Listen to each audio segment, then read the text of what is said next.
নারীকে অবহেলা নয়, সম্মান করতে শিখুন, কারণ নারী হলো শক্তির রূপ। প্রিয় দর্শক, আপনাদের সবাইকে স্বাগত জানাই বাংলাদেশ টেলিভিশনের নারী বিষয়ক অনুষ্ঠান আপন আলাইতে। এখানে আমরা দেখাবার চেষ্টা করি আলোকিত নারীর জীবন ও কর্মগুলোকে। আপনাদের সঙ্গে আছি আমি নুসরাত জাহান। প্রত্যেক পর্বে আমরা সমাজের একজন প্রতিষ্ঠিত নারীদেরকে আপনাদের সামনে উপস্থাপন করবার চেষ্টা করি। আজকেও ঠিক তেমনটি হবে এবং আজ আমরা যার গল্প আপনাদের সামনে তুলে ধরব তিনি ঢাকা বিশ্ববিদ্যালয়ের ভাইস চ্যান্সেলর প্রশাসন এবং এছাড়াও তিনি একজন অর্থনীতিবিদ, প্রফেসর, ঢাকা বিশ্ববিদ্যালয়ের অর্থনীতি বিভাগের। আমাদের সঙ্গে আছেন ডক্টর সাইমা হক বিদিশা। আলোকিত সমাজ গড়ার পেছনে থাকে কিছু আলোকিত মানুষ, আর সেই মানুষদের মাঝে কিছু নারী হয়ে ওঠেন অনন্য প্রেরণার দীপশিখা। তেমনই এক আলোকিত নারী অধ্যাপক ডক্টর সাইমা হক বিদিশা। জ্ঞান চর্চা, গবেষণা ও নেতৃত্বে যিনি তৈরি করেছেন নিজস্ব এক উজ্জ্বল পথচিহ্ন। ঢাকা বিশ্ববিদ্যালয়ের ইতিহাসে তৃতীয় নারী উপাচার্য হিসেবে তিনি দায়িত্ব পালন করছেন নিষ্ঠা, প্রজ্ঞা ও দূরদর্শিতার সাথে। ভিকারুন্নিসা নন স্কুল ও কলেজ থেকে শুরু তার স্বপ্নযাত্রা। মেধা ও পরিশ্রমে 1994 সালের উচ্চ মাধ্যমিকে অর্জন করেন সম্মিলিত মেধা তালিকায় চতুর্থ স্থান, যা ছিল তার সম্ভাবনার প্রথম দীপ্ত প্রকাশ। ঢাকা বিশ্ববিদ্যালয় থেকেই অর্থনীতিতে স্নাতক ও স্নাতকোত্তর সম্পন্ন করে তিনি গড়ে তোলেন জ্ঞানের দৃঢ় ভিত্তি। কমনওয়েলথ বৃত্তি নিয়ে যুক্তরাজ্যে উচ্চশিক্ষা, বাথ বিশ্ববিদ্যালয় থেকে এমএসসি এবং নটিংহাম বিশ্ববিদ্যালয় থেকে পিএইচডি অর্জনের মাধ্যমে তিনি নিজেকে প্রতিষ্ঠিত করেছেন একজন আন্তর্জাতিক মানের অর্থনীতিবিদ হিসেবে। শ্রম অর্থনীতি ও উন্নয়ন অর্থনীতিতে তার 40টিরও বেশি গবেষণা প্রবন্ধ, বই ও বইয়ের অধ্যায় আন্তর্জাতিকভাবে প্রকাশিত হয়েছে। নারীর ক্ষমতায়ন, তরুণদের কর্মসংস্থান, দারিদ্র্য ও বৈষম্য, এসব গুরুত্বপূর্ণ ইস্যুতে তার নিরবিচ্ছিন্ন গবেষণা সমাজকে দিয়েছে নতুন দিক নির্দেশনা। দেশের অর্থনীতি ও সমসাময়িক বিষয় নিয়ে তিনি নিয়মিত মতামত প্রদান করেন গণমাধ্যমে, গড়ে তোলেন সচেতন জনমত।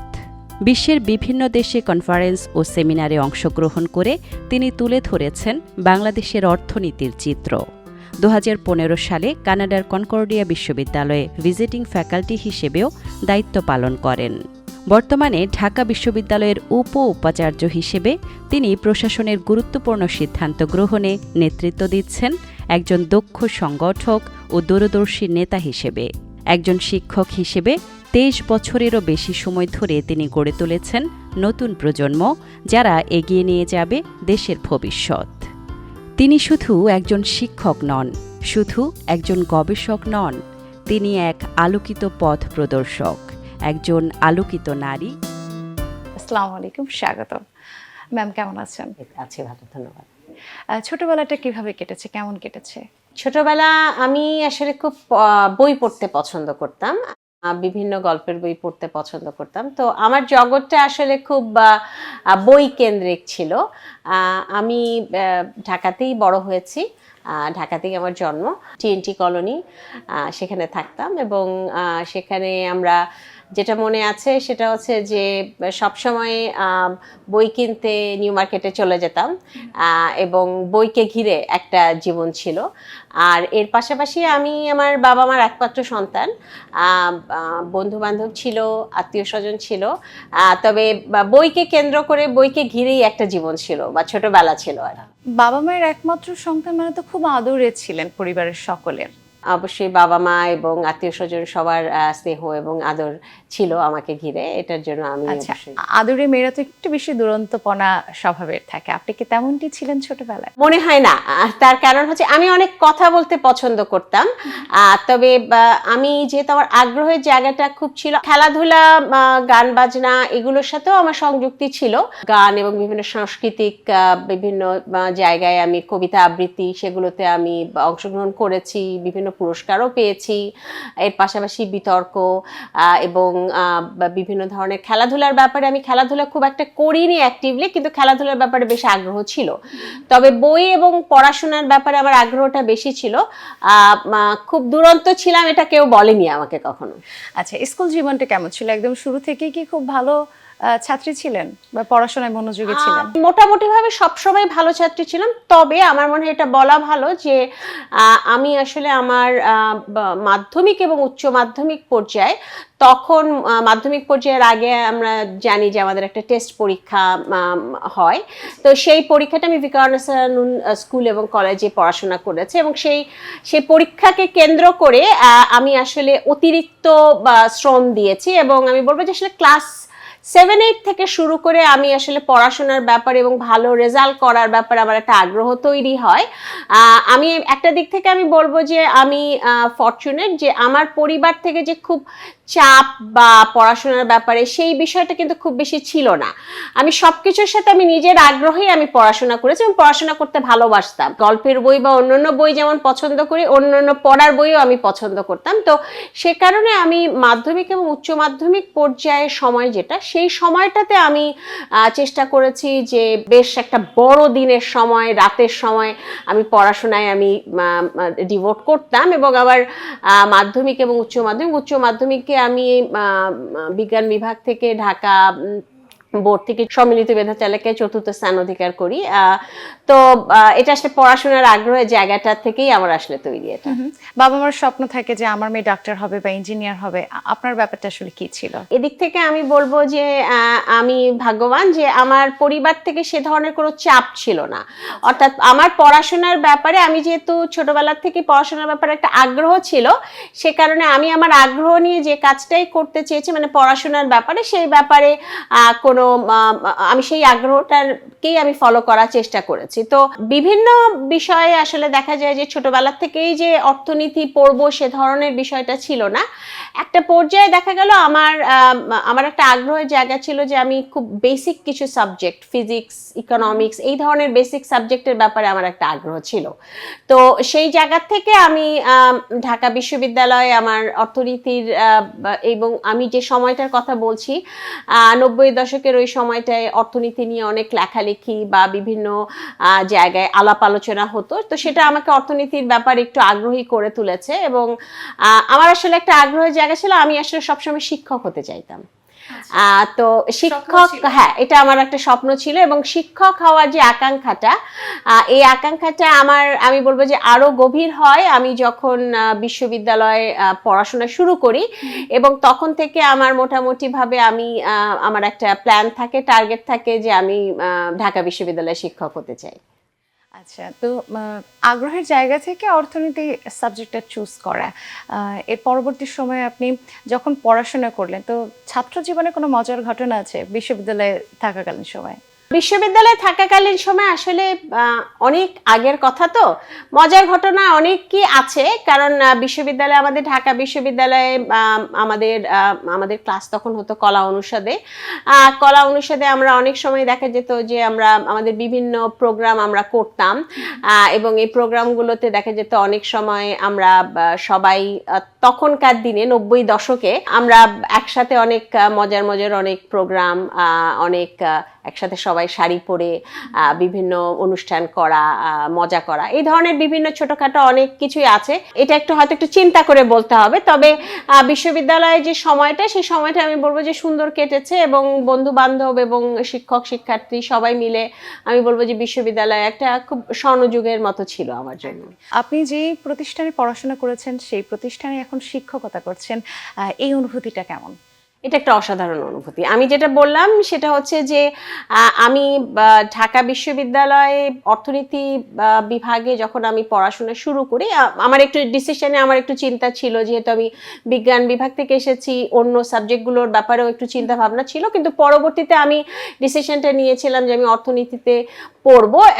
তার একটা কারণ হচ্ছে যে আমার শিক্ষকতার ব্যাপারে যেহেতু আগ্রহ ছিল, সেই কারণে এই ধরনের সাবজেক্টগুলোকে আমার মোর অ্যাপ্রোপ্রিয়েট মনে হয়েছিল, এবং ঢাকা বিশ্ববিদ্যালয়ে শিক্ষক হওয়া আমার একটা স্বপ্ন ছিল, এবং আমি সেই স্বপ্নটা পূরণ করবার যে সময়টা, সেই সময়টাকে আমি মনে করি যে এটা আমার এর পরবর্তী যে সময়টা, এই পুরো সময়টাতে আমি বলবো যে এখনো আমি কিন্তু শিক্ষকতা করি। আমি যদিও ঢাকা বিশ্ববিদ্যালয়ের প্রো-উপাচার্য পদে রয়েছি, কিন্তু তারপরও আমি শিক্ষকতা করি, এবং আমি শিক্ষকতা এবং শিক্ষার্থীদের সাথে আমার যে সম্পর্কটা, এই সম্পর্কটাকে আমি ভীষণভাবে উপভোগ করি, এবং আমি বলবো যে শিক্ষক হিসেবে আমার এটা আমার সবচেয়ে বড় পাওয়া যে যখন শিক্ষার্থীরা আমার যখন থাকে তাদের কাছ থেকে যদি কোনো প্রশংসা বা তাদের কাছ থেকে কোনো ধরনের পরামর্শ বা তাদের সাথে কোনো আলোচনা, এই বিষয়গুলো যখন শুনি এবং বিশেষ করে আমি যখন দেখি যে আমার কোনো ছাত্র বা ছাত্রী কোনো বড় পদে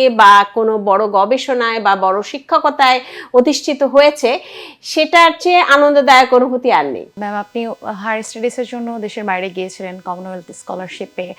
তো দেশের বাইরে যে কি মনে হয়েছে যে আমাদের দেশের অবস্থান এবং ওই দেশের অবস্থানের মধ্যে কি কি পার্থক্যগুলো, অবশ্যই আছে পার্থক্য, কোন অবস্থানগুলো আসলে আপনার কাছে বিশেষ দিক বলে মনে হয়েছে?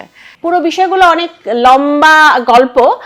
একটা বিষয় বলবো যে প্রথমে আমি কমনওয়েলথে আমি মাস্টার্স এবং পিএইচডি করতে আমি অর্থনীতিতে আমি ইংল্যান্ডে গিয়েছিলাম এবং সেখানকার যে সময়টা, সেই সময়টাতে যেটা দেখেছি যে ওখানকার পড়াশোনার যে স্ট্রাকচারটা স্বাভাবিকভাবেই ওই বিশ্ববিদ্যালয়গুলোতে সার্বিকভাবে যে ইনফ্রাস্ট্রাকচার এবং অন্যান্য যে বিভিন্ন সুযোগ সুবিধা রয়েছে, সেই সুযোগ সুবিধাগুলো তো অনেক। সুতরাং সেই দিক থেকে শিক্ষার্থী হিসেবে তাদের জন্য অনেক কিছুই খুব আমার মনে হচ্ছে খুব স্মুথ। তবে আমি আরেকটা কথাও বলবো যে আমার একটা বিষয় আমার মনে হয়েছে যে এখানে শিক্ষকদের সাথে, অন্তত আমি আমার ক্ষেত্রে বলবো, আমার সাথে আমার শিক্ষার্থীদের যে সম্পর্ক বা আমার সাথে আমার শিক্ষকদের যে সম্পর্ক, সেটার মধ্যে একটা ব্যক্তিগত একটা সম্পর্ক রয়েছে, একটা ব্যক্তিগত যে সম্পর্কটা এবং শিক্ষক শিক্ষার্থীর যে সম্পর্কটা, সেই বিষয়টা আমি আমার বিশ্ববিদ্যালয়ের বাইরে যখন উচ্চতর শিক্ষা,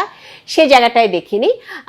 এটা আমার মনে হয় এই জিনিসটা একটু ভিন্ন, পরিমণ্ডলটা একটু ভিন্ন, কিন্তু অবশ্যই পুরো বিষয়গুলো খুব স্ট্রাকচার, বলা যেতে পারে ব্যবস্থাপনাটা খুব সুন্দর করে করা যেহেতু, সে কারণে ওখানকার বিশেষ করে আমি বলবো যে লাইব্রেরিগুলো এবং পড়াশোনা করবার জন্য বিভিন্ন যে ফ্যাসিলিটিস এবং বিভিন্ন বই, বিভিন্ন ধরনের কম্পিউটিং এবং বিভিন্ন সফটওয়্যার, এই ধরনের যে সুযোগ সুবিধাগুলো রয়েছে, এই সুযোগ সুবিধাগুলো অবশ্যই একজন শিক্ষার্থীর জন্য এটা খুব একটা বড় ধরনের পাওয়া। তবে আমি উচ্চতর শিক্ষার জন্য গিয়েছি, আমি মাস্টার্স এবং পিএইচডির জন্য গিয়েছি এবং আন্ডার গ্রাজুয়েট লেভেলে হয়তো অভিজ্ঞতাটা একটু ভিন্ন হতে পারে। তবে সার্বিকভাবে আমার বাইরের পড়াশোনার অভিজ্ঞতাও আমি বলবো যে আমি উপভোগ করেছি, কারণ পড়াশোনাটা পছন্দ করতাম বলেই আমার যে গবেষণার যে জায়গাটা ছিল, বিশেষ করে আমি পিএইচডির ক্ষেত্রে বলবো যে সেই গবেষণার জায়গাটাতে আমি শ্রম অর্থনীতি নিয়ে কাজ করেছি এবং করি। সেই জায়গাটাতে আমি বিভিন্ন তথ্য উপাত্তর মাধ্যমে যে আমাদের অর্থনীতিতে আমরা কিছু মডেলিং করি, সেই কাজটার মধ্যে অবশ্যই চ্যালেঞ্জ ছিল।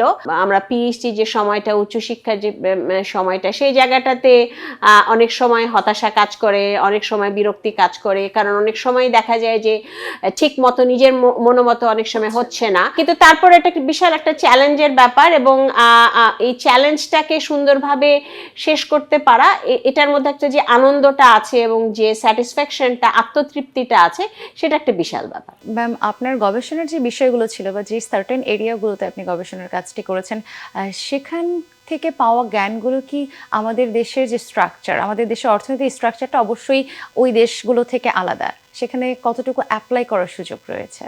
এখানে একটা ব্যাপার সেটা হচ্ছে যে বাইরের এটার সাবজেক্ট ওয়াইজ ভিন্নতা রয়েছে। আমি আসলে যেটা বলবো যে কিছু আমরা যেটাকে বলি যে অর্থনীতিতে কিছু টুল, কিছু মডেল, এবং যেহেতু আমি আসলে কোয়ান্টিটেটিভ কাজ, এই কাজগুলো বেশি করে থাকি, সেই কারণে এই পদ্ধতিগুলো শেখার কাজটা, তত্ত্বগুলো শেখার কাজটা, সেই কাজটা কিভাবে বাংলাদেশের তথ্য উপাত্তের মাধ্যমে, বাংলাদেশের স্ট্যাটিস্টিক্সের মাধ্যমে অ্যাপ্লাই করা যায়, সেই কাজটা করার চেষ্টা করেছি। সুতরাং ওখান থেকে তত্ত্ব এবং ওখান থেকে পদ্ধতিগুলো শিখে তারপরে এখানকার যে তথ্য উপাত্ত, সেই তথ্য উপাত্তের মাধ্যমে সেটাকে অ্যানালাইসিস করার চেষ্টা করেছি এবং সেটা আসলে মূলত আমাদের যারা অর্থনীতির ক্ষেত্রে, আমরা যারা বাইরে থেকে পড়াশোনা করি, অনেক ক্ষেত্রে অনেকে হয়তো দেশীয় তথ্য উপাত্ত নিয়ে কাজ করে, কিন্তু মূল বিষয়টা হচ্ছে পদ্ধতিগুলো শেখা, তত্ত্বগুলো শেখা, কিভাবে আসলে এখানে এসে ইমপ্লিমেন্ট করা যেতে পারে সেটাই শেখা বোধহয় অনেক বেশি গুরুত্বপূর্ণ ছিল। তো শিক্ষকতা জীবনের বেশ একটা সময় পার হয়ে গেছে, কেমন অভিজ্ঞতা? আমি যেটা বললাম যে আমি 2003 সালে ঢাকা বিশ্ববিদ্যালয়ে অর্থনীতি বিভাগের প্রভাষক হিসাবে কাজ শুরু করি। এখন পর্যন্ত এখনো আমি পড়িয়ে যাচ্ছি, এবং আমি যেটা বলি যে আমি গবেষণার কাজ আছে, বর্তমানে আমার কাজটা প্রশাসনিক, একেবারেই প্রশাসনিক বিভিন্ন কাজে আমি এটা খুবই ভিন্ন। তারপর আমি যেটা বলবো যে আমি শিক্ষকতা এবং শিক্ষার্থীদের সাথে যে আমার সময়টা, ক্লাসরুমে যে সময়টা, এটা আমি ভীষণভাবে উপভোগ করি এবং আগেও করতাম, এবং এটা আমার একটা স্বপ্ন ছিল। এবং আমি যখন শিক্ষার্থীরা বিভিন্ন প্রশ্ন করে, বিভিন্ন আলোচনা হয়, সেখানে আমার মনে হয় যে সেটা আমাকে প্রতিদিনই যখনই আমি ক্লাসে যাই, সেটা আমাকে পরবর্তীতে আরো উদ্বুদ্ধ করে, আরো চার্জ করে। এবং নতুন যারা তরুণ প্রজন্ম, সত্যি কথা বলতে কি তারা অনেক বিষয়ে আমাদের চেয়ে কিন্তু অনেক কিছু জানে বেশি, অনেক কিছু অনেক ধরনের প্রশ্ন তারা করে যেটা চ্যালেঞ্জিং, এবং এই চ্যালেঞ্জগুলো মোকাবেলা করার একটা আনন্দ আছে, আবার তাদের কাছ থেকে শেখারও কিন্তু ব্যাপার আছে। যদিও আমি নিজে পড়াই হচ্ছে বলা যেতে পারে খুব বেশি আগ্রহদীপ্ত বিষয় না, এটা আমি ইকোনোমেট্রিক্স পড়াই, যেটা হচ্ছে একটু টেকনিক্যাল বিষয়, কিন্তু তারপরও আমার ক্লাসে আমরা চেষ্টা করি যে আলোচনার মধ্যে কিছু প্র্যাকটিক্যাল অ্যাসপেক্টগুলো নিয়ে আসতে, এবং প্র্যাকটিক্যাল অ্যাসপেক্ট নিয়ে আসে শিক্ষার্থীরা অনেক সময় খুব ভালো পেপার বা খুব ভালো গবেষণার কাজ করে আমাদের বিভিন্ন টার্ম পেপার এবং এগুলোর মাধ্যমে, এবং সেইগুলো অনেক সময় মানে আমার একটা আগ্রহের জায়গা থাকে যে সেই কাজগুলোকে কিভাবে পরবর্তীতে আরেকটু সামনের দিকে নিয়ে যাওয়া যায়, এবং এই শিক্ষার্থীদের সাথে কাজ করা যে অভিজ্ঞতাটা বা অনুভূতিটা, এটা আমার কাছে মনে হয় প্রাইসলেস। নারী হিসেবে সামনের দিকে এগিয়ে যেতে কি কখনো কোনো বাধা পেতে হয়েছে? বিষয়টা হচ্ছে যে নারীদের ক্ষেত্রে কনটেক্সটগুলো কিন্তু ভিন্ন। হ্যাঁ, বাধা আছে, বাধা ছিল, বাধা আছে। আমার দিক থেকে যে বিষয়টা সেটা হচ্ছে যে আমি সবসময় পরিশ্রমে বিশ্বাসী এবং আমি কাজে বিশ্বাসী। আমার দিক থেকে আমি যেটা সবসময় চেষ্টা করেছি, যেখানেই যা বাধা থাকুক না কেন, আমি আমার কাজটা করার চেষ্টা করেছি। আসলে আমাদের সমাজে বা সার্বিকভাবে যেটা দেখা যায় যে নারীদেরকে হয়তো তার কাজের মাধ্যমে একটা প্রমাণ করবার একটা ব্যাপার থাকে, যে তিনি তার যোগ্যতাকে প্রমাণ করবার একটা ব্যাপার থাকে। সে কাজটা একটু ভিন্ন, পুরুষদের চাইতে একটু ভিন্ন। আমি চেষ্টা করেছি, এবং আমার নিজের যে আমার পরিশ্রম এবং সততা, আমি মনে করি যে মানুষের যদি পরিশ্রম এবং সততা থাকে, এর পাশাপাশি থাকা দরকার হচ্ছে আত্মবিশ্বাস, কাজটা আমি করতে পারবো। সেক্ষেত্রে বাধা থাকবে, কিন্তু সেই বাধাগুলোকে এই পরিশ্রমের মাধ্যমেই আসলে আমাদেরকে জয় করতে হবে। ম্যাম, অনেক বেশি ব্যস্ত থাকা হয়, তারপরেও কি পরিবারের সাথে আলাদা করে অবসর সময়টা কাটানোর সুযোগ হয়? আমি চেষ্টা করি। চেষ্টা করার মধ্যে যেটা আমার পরিবারটা ছোট পরিবার। আমার বাবা মা রয়েছেন, ওনারা অন্য বাসায় থাকেন, তবে আমি চেষ্টা করি যে বন্ধের দিনে কোনো একটা ফাঁকে তাদের সাথে যে একটু দেখা করতে, কথা বলতে। আমার ছেলে, ও স্কুলে পড়ছে, চেষ্টা করি ওর পড়াশোনা বা ওর জায়গাগুলোতে, বিভিন্ন জায়গায় ওকে একটু সময় দেওয়া বা বাইরে নিয়ে যাওয়া। এটা খুব সহজ না, বাট তারপরও চেষ্টা করি যাতে করে কিছুটা সময় বের করেও হয়তো পরিবারকে সময়টা দেওয়ার বিষয়, সেটা শুধু পরিবারের জন্য না, আমার নিজেরও একটা আত্মতৃপ্তির একটা জায়গার বিষয় রয়েছে। এবং মূলত আমাদের নারীদের ক্ষেত্রে, আমরা যারা মূলধারা শ্রমবাজারে কাজ করছি, কারণ আমি মনে করি যে সব নারী যারা গৃহস্থালী কাজ করছেন, তারাও কাজ করছেন, সবাই কন্ট্রিবিউট করছেন, সবাই কাজ করছেন। আমি বলবো যে মূলধারার আমরা যে কাজগুলো যারা করছি, তাদের সবাইকে আসলে এটা একটু ব্যালেন্স করে চলতে হয়। সেক্ষেত্রে হয়তো দেখা যায় যে আমার হয়তো বিশ্রামের সময়টা হয়তো একটু কম, কিন্তু সেই সময়টা হয়তো পরিবারকে দেওয়া, বাচ্চার সাথে সময় কাটানো, সেই সময়টাতে আমি ব্যবহার করার চেষ্টা করি। লেখালেখি করতে ভালোবাসেন তো? আমার লেখা তো আসলে অর্থনীতির উপরে। তো আমি বিভিন্ন পত্রিকায় বিভিন্ন সময়, গত সপ্তাহেও নতুন সরকারের অর্থনৈতিক পরিকল্পনা নিয়ে জার্নাল এবং আর্টিকেলগুলো লেখালেখি, একটা হচ্ছে গবেষণা লেখা, সেটা হচ্ছে জার্নাল আর্টিকেল, এবং এই গবেষণার কাজগুলো আমি প্রতিনিয়তই করে থাকি। এখন আমার প্রশাসনিক জায়গায় হয়তো একটু ভাটা পড়েছে, তারপরও আমি চেষ্টা করি আমার যারা শিক্ষার্থীরা রয়েছে বা প্রাক্তন শিক্ষার্থী যারা রয়েছে তাদের সাথে আমার একটা টিম আছে, সেই টিমে আমরা বিভিন্ন কাজ কম হলেও আগে হয়তো বছরে যে কয়টা কাজ করতে পারতাম এখন কম করি, কিন্তু তারপরও আমি গবেষণার সাথে সংযুক্ত আছি এবং থাকতে চাই, কারণ দিনের শেষে আমি কিন্তু অর্থনীতিবিদ। আর এর পাশাপাশি বিভিন্ন পত্রপত্রিকায় অপেইড লেখার যে কাজটা সেটা করে যাই, সেটা আগেও করতাম, এখন একটু কম করা হয়, কিন্তু তারপরও কন্টেম্পোরারি বিষয় সম্পর্কে লেখার আগ্রহ আছে। অ্যাডমিনিস্ট্রেশনে আপনি প্রো ভাইস চ্যান্সেলর হিসেবে আছেন, অনেক বড় দায়িত্ব পালন করতে হচ্ছে, কিভাবে ম্যানেজ করছেন? আমাদের প্রশাসনিক জায়গা এটা খুব ভিন্ন অর্থনীতি বিভাগের একজন শিক্ষক এবং গবেষকের থেকে। যখন আমি সেপ্টেম্বর 2024 এই দায়িত্ব গ্রহণ করি, তখন অনেক কিছুই নতুন ছিল, কিন্তু একটু আগে যে কথাটা আমি বলেছিলাম সেটা হচ্ছে যে আমি চেষ্টা করি, পরিশ্রম করি শিখতে, এবং শেখার আসলে কোনো শেষ নাই। হ্যাঁ, আর কাজগুলো করার সময় আমি সবসময় সৎ থাকার চেষ্টা করি নিজের প্রতি, এবং নিয়ম যে বিশ্ববিদ্যালয়ে যে নিয়মগুলো রয়েছে সেগুলো মেনে চলার চেষ্টা করি। আর একটা ব্যাপার সেটা হচ্ছে যে প্রশাসনিক কাজে ঢাকা বিশ্ববিদ্যালয় আসলে এটা আমার প্রাণের বিশ্ববিদ্যালয়। আমি এখানকার শিক্ষার্থী হিসেবে 1995 সালে আমার যাত্রা শুরু করেছি, তারপরে এখানে শিক্ষক, সুতরাং পুরো সময়টাই আমার জীবনের আসলে ঢাকা বিশ্ববিদ্যালয়ে কেটে গেছে। সুতরাং আমি মনে করি এই সময়টা বর্তমানে আমার যে দায়িত্বটা সেটা ঢাকা বিশ্ববিদ্যালয়ের জন্য কিছু করার একটা সুযোগ।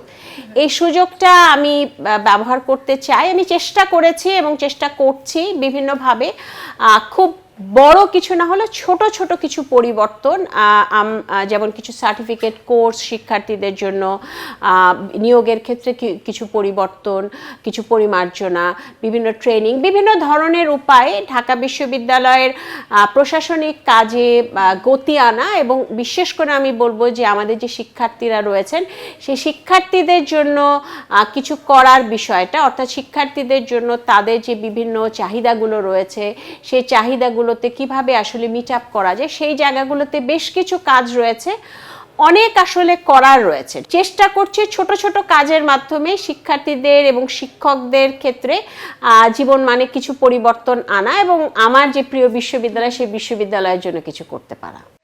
নারীদের জন্য এমন দুটো লাইন আমাদের নারীদেরকে অনেক বেশি অনুপ্রাণিত করবে, আপনার কাছ থেকে শুনতে চাই। পরিশ্রম এবং সততা, এই দুটো বিষয় সবচেয়ে গুরুত্বপূর্ণ নারীদের জন্য, এবং এর পাশাপাশি আত্মবিশ্বাসী হওয়াটা প্রয়োজন।